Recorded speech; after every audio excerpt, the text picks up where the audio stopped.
Assalamualaikum warahmatullahi wabarakatuh. Untuk pertemuan kita kali ini yaitu mengenai cara mengelola topik.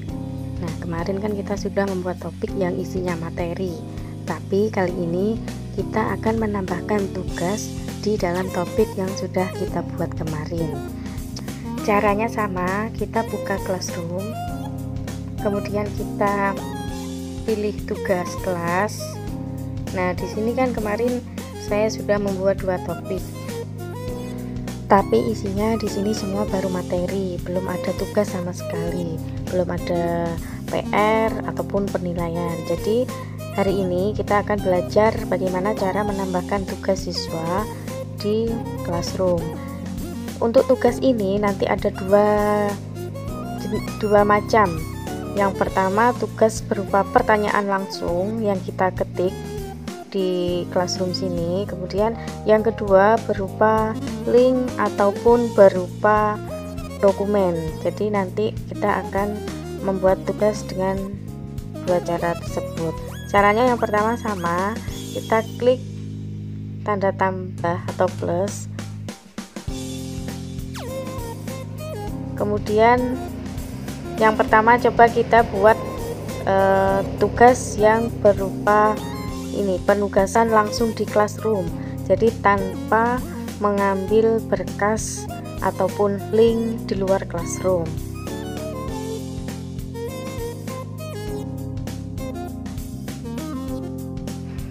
Kita pilih yang ini, pertanyaan. Nah, pertanyaan, untuk tugas berupa pertanyaan ini cocoknya memang kita buat seperti angket, jajak pendapat seperti itu. Jadi lebih ke pertanyaan-pertanyaan singkat. Kalau memang tugasnya itu banyak, soal yang harus dikerjakan, mending kita melampirkan tugas yang berkas, bukan yang berupa pertanyaan langsung di Classroom. Misalnya saya ingin membuat pertanyaan singkat.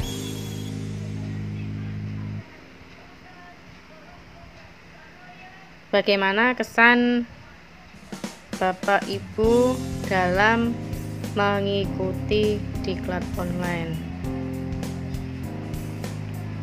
Untuk petunjuk ini pilihan ya, bisa diisi bisa tidak. Kemudian untuk poin ini juga bebas, mau diisi berapa poinnya. Kalau tidak perlu penilaian bisa diisi 0. Kalau pengen ini berupa penilaian dikasih nilai 100. Kemudian untuk batas tenggang waktu juga sama, untuk mengatur sampai kapan tugas ini bisa dikerjakan. Kemudian topik ini saya pilih karena masih berkaitan dengan diklat, saya pilih yang ini. Kemudian simpan. Nah, ini untuk penugasan berupa pertanyaan ada 2 pilihan, yaitu berupa jawaban singkat ataupun berupa pilihan ganda. Karena ini menanyakan pesan kesan, saya berarti memilihnya jawaban singkat. Kemudian ini pengaturan bisa kita pilih. Siswa dapat mengedit jawaban, misalnya mau diaktifkan. Kalau tidak bisa berarti dimatikan saja, sama dengan yang bawahnya juga. Lalu kita klik kirim.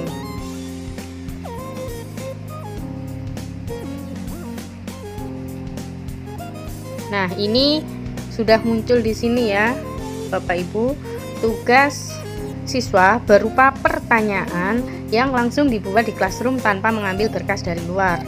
Ini tandanya juga tanda tanya, membedakan antara materi dengan tugas.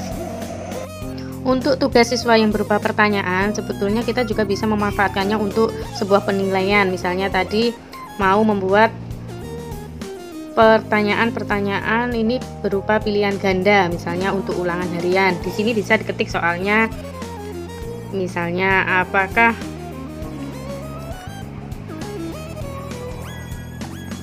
nama ibu kota Indonesia misalnya ya. Di sini petunjuknya, pilihlah jawaban yang tepat. Kemudian poin. Nah, jika misalnya dalam ulangan harian ini soalnya 10 pilihan ganda misalnya, jadi satu poinnya nanti nilainya 10 karena 10 kali 10 kan 100. Kemudian simpan. Kemudian topiknya ditentukan. Misalnya tadi ini topiknya, simpan. Nah, ini di sini dipilih yang pilihan ganda.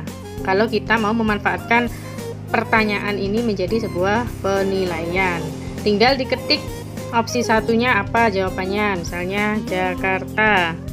Kemudian tambahkan opsi, klik, tulis Bandung, kemudian tambahkan opsi lagi Surabaya, misalnya seperti ini. Kemudian tinggal klik kirim kalau kita tidak mau mengatur waktunya ya, siswa bisa kapan saja mengerjakan. Nah, ini adalah contoh tugas siswa berupa pertanyaan yang bisa digunakan untuk penilaian harian, misalnya pilihan ganda 10 soal. Jadi nanti di sini ada 10 pertanyaan. Tapi kalau menurut saya ini tidak efektif karena nanti memenuhi topik classroom kita. Jadi saya sarankan untuk yang pertanyaan ini mending digunakan hanya untuk sekedar pertanyaan-pertanyaan singkat. Kalau memang ini pertanyaannya banyak, mending kita menggunakan tugas siswa yang berupa berkas.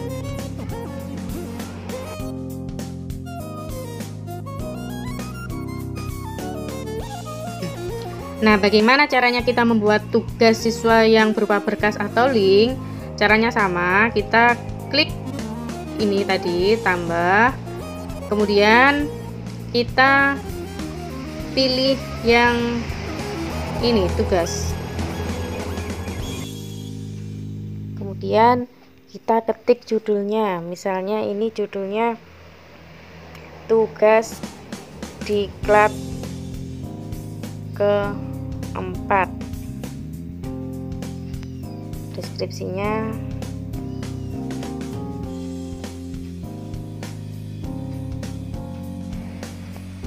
untuk poin, kita bisa memilih tugas yang kita berikan kepada siswa ini akan kita nilai atau tidak. Jika dinilai, poin ini bisa diisi sesuai rubrik penilaian Bapak Ibu. Tapi jika tidak ingin dinilai, nanti bisa dipilih yang tidak dinilai, seperti itu. Ini saya coba buat contoh yang dinilai, jadi tinggal klik simpan. Masa tenggat waktu ini maksudnya membuat batasan waktu sampai kapan siswa dapat mengerjakan tugas yang Bapak Ibu berikan. Apakah tidak ada batasan waktu, kapan saja siswa bisa mengerjakan atau dibatasi? Caranya kita klik. Nah, ini siswa boleh mengerjakan tugas ini sampai kapan, misalnya batasnya 1 hari, 2 hari, 3 hari, atau bahkan maksimal misalnya 1 minggu. Kalau ujian biasanya kan maksimal kita 1 hari kalau kasih toleransi. Misalnya ini saya pilih 1 hari batas waktu mengerjakan. Untuk waktu ini juga opsional, bisa ditentukan bisa tidak. Klik OK. Nah, untuk topik sama dengan materi kemarin, tugas yang kita berikan ini masuk ke topik mana, seperti itu. Nah, ini adalah topik yang sudah saya buat kemarin. Kemarin kan topiknya ada 2 ya, saya yang memberikan contoh materi diklat ketiga dan topik sejarah. Saya coba pilih yang ini, materi diklat ketiga, klik. Kemudian sama, simpan. Oh ya, jadi ini judulnya tadi salah ya Bapak Ibu, mohon maaf. Untuk judul ini berarti tugas diklat ketiga, saya edit dulu. Nah, kalau sudah, judul, deskripsi, poin karena ingin saya nilai, masa tenggat waktu atau batas waktu mengerjakan, kemudian topik juga sudah terisi. Selanjutnya, kalau sudah, ini tinggal klik tanda file. Kemudian karena setiap hari tugas diklat online itu berupa link, jadi saya pilih yang link. Kemudian kita tambahkan link tugas yang sudah kita buat. Ini saya paste tugas yang diklat ketiga, kemudian tambahkan. Nah, di sini sudah muncul link tugas diklat online ketiga. Jadi di sini Bapak Ibu bisa misalnya memberikan kuisis. Nah, di sini juga caranya sama, kita tambahkan link kuisis yang sudah kita buat, kita paste di sini. Untuk membuat soal kuisis itu masih materi selanjutnya ya. Jadi sementara nanti tugas Bapak Ibu yaitu menambahkan tugas di Classroom, di kelasnya masing-masing yang berupa dokumen saja selain link, karena kan nanti mungkin kebanyakan belum mempunyai tugas yang berupa link. Selanjutnya kita ini klik kirim. Nah, ini sudah masuk tugas yang saya berikan, ini sudah masuk di topik materi diklat. Bayangkan kalau tidak membuat topik, nanti kan akan nyampur seperti yang saya sampaikan kemarin. Karena ini tadi tugasnya berupa link, sekarang kita coba membuat tugas yang berupa dokumen sesuai tugas yang nantinya akan Bapak Ibu kerjakan. Caranya sama ya dengan yang tadi, pilih tanda plus, kemudian tugas, judulnya. Misalnya judulnya masih berkaitan dengan topik yang pertama tadi ya, ini tugasnya.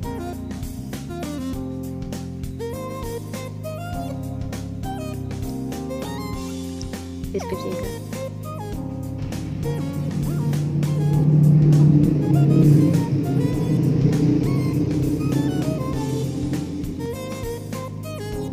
Kalau kita mau menjadwalkan, kita pilih jadwalkan, kalau tidak ya tidak perlu ya Bapak Ibu, tergantung kita mempersiapkannya ini mendadak atau tidak. Kemudian untuk batas waktu, nah ini topik, saya pilih yang ini.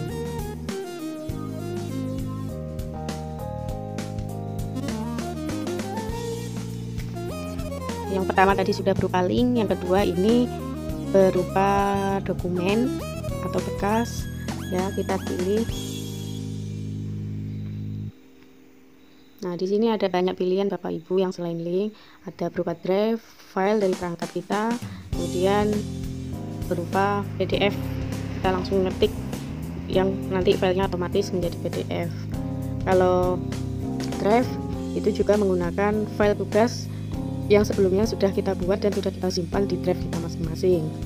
Kalau file ini juga sama, tugasnya sudah kita siapkan kemudian disimpan di perangkat kita. Atau bisa juga kita lebih simpel lagi, setelah kita menulis tugas di kertas, langsung kita klik ambil foto, atau kita langsung ngomong di depan kamera juga bisa, kita klik yang rekam video. Kalau ambil foto setelah kita siapkan tulis tangan di kertas misalnya, langsung klik foto, kita ambil. Ini misalnya tugas berupa tulisan di kertas, tinggal klik OK. Nah, otomatis ini tugas yang ingin disampaikan ke siswa sudah terupload. Kalau misalnya mau mengganti, gampang, tinggal klik ini, pilih hapus. Itu hanya contoh ya Bapak Ibu. Jadi saya akan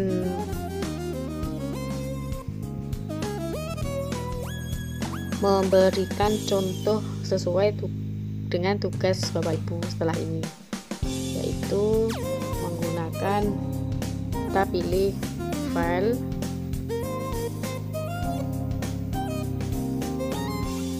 nah ini misalnya saya ingin memberikan lembar kerja ke siswa, dipilih,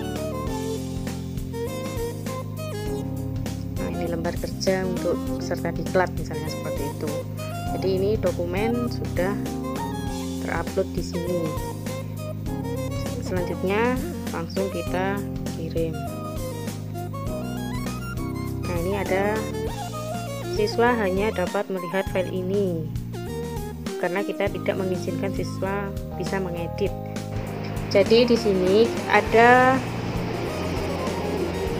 3 pilihan. Siswa hanya dapat melihat, artinya siswa hanya dapat melihat dokumen tugas yang kita berikan. Mereka tidak bisa mengedit sama sekali. Jadi nanti mereka mengerjakannya di dokumen mereka masing-masing, baru mereka upload tugas. Jadi mereka membuka Word sendiri, ngetik, kemudian diupload. Kalau yang kedua, siswa dapat mengedit. Ini siswa langsung bisa menjawab di masing-masing pertanyaan yang kita kasih di dokumen ini, seperti itu. Untuk yang ketiga ini, membuat salinan untuk setiap siswa. Jadi untuk soalnya tetap tidak diedit, tapi siswa punya salinan sendiri. Tugas itu yang nantinya bisa langsung dilanjutkan untuk menjawab pertanyaan apa yang kita berikan. Kalau saya milih siswa hanya dapat melihat saja, jadi biar mereka nanti mengerjakannya menggunakan berkas mereka sendiri. Klik, kemudian tugaskan. Ini ya Bapak Ibu, sudah masuk tugas yang berupa berkas. Kalau yang ini tadi tugas berupa link.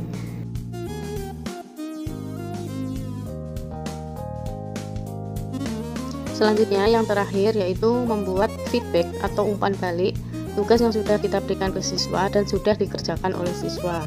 Caranya kita klik tugasnya. Nah, ini di tampilan Classroom Guru ada keterangan seperti ini. Ditugaskan, ini artinya tugas yang kita berikan masih ditugaskan statusnya, belum ada yang mengerjakan. Ini kalau di kelas tutorial saya ini muridnya hanya satu ya, jadi sudah saya tugaskan ke murid saya, ini tugaskan. Jika nanti sudah dikerjakan dan siswa itu sudah mengklik serahkan tugas, nanti ini akan berubah di sini statusnya beda menjadi 1 ditugaskan 0, misalnya kalau muridnya 1. Jadi artinya tugas yang kita berikan sudah dikerjakan oleh siswa kita, seperti itu. Karena ini belum dikerjakan, statusnya masih ditugaskan. Bagaimana cara kita memberikan umpan balik? Ya, syaratnya memang harus sudah diserahkan oleh siswa. Siswa sudah mengerjakan, kemudian siswa sudah menyetorkan atau diserahkan bahasanya kalau di Classroom. Supaya kita bisa memberikan feedback atau umpan balik, ya syaratnya memang harus sudah dikerjakan oleh siswa. Jadi sebentar ya, saya akan beralih HP sebagai siswa dulu. Nah, barusan saya sudah beralih HP sebagai siswa dan sudah mengerjakan tugas yang saya berikan. Yang tugas yang ini, kesan dalam mengikuti platform online. Saya klik tugasnya, kemudian, nah ini yang saya maksud. Jika siswa sudah mengerjakan, maka status di Classroom Guru ini berubah menjadi diserahkan. Artinya siswa sudah menyerahkan, seperti itu. Kemudian kalau kita ingin menilai, karena ini kan tadi ada poinnya 100, jadi kita harus koreksi atau kita nilai. Caranya kita klik tugasnya apa ya, nama siswanya, kemudian nah di sini ini adalah jawaban dari peserta, jawabannya sangat puas. Tugas kita dalam beri feedback ini memberi nilai. Nah, berapa nilainya? Misalnya 100. Kemudian kita klik kembalikan, artinya dikembalikan di sini berarti kita sudah mengoreksi tugas siswa. Kemudian pilih kembalikan. Tugas sudah dikembalikan ke siswa, kita tinggal klik back ya.